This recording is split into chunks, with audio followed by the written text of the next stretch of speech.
mugore we umva rwose uzatuma niyahura kubera agahinda urimo kuntera.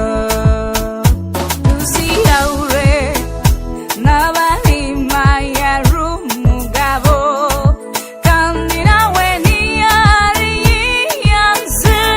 Ngwiki uziyahure n'abahima yari umugabo kandi nawe ntiyari yiyanze. Ese uribuka uzakunambagiza unyizeza kufita amazu n'imodoka unyizeza kuzangurira inteja nta n'ingorofani wigirira.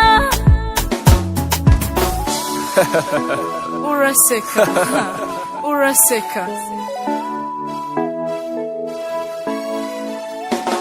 umva shahu mwana w'amabukwe biriya byose jye nakubwiraga ibyo bita imitoma kandi nta musoro utayigira. Yo mitoma ingaruka zayo ugomba kuzemera kuko sinjye wayikuvugiraga.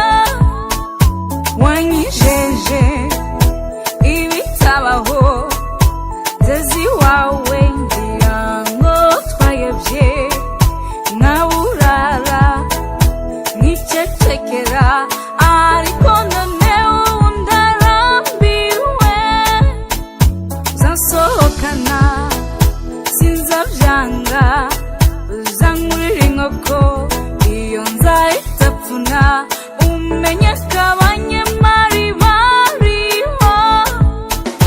None se ubu koko njye mbigize ne nakuregeye so na so wanyu nakuregeye ba nyogosenge ariko ndabona ntacyo bitanga. Inshuti zanjye ndetse n'abavandimwe abaturanyi bo barumiwe koko inzira ntigibwira umugenzi.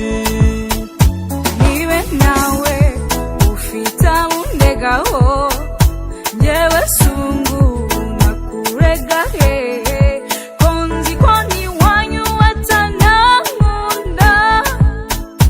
Wanga amazimwe abantu bahabona reka nzinga utwanjye nigendere. Reka nkubwire umva njye mbabarira witabana kandi twarasezeranye winteza rubanda ikiruta ikindi fata icyumba cyawe nanjye mfata icyanjye tuzajya duha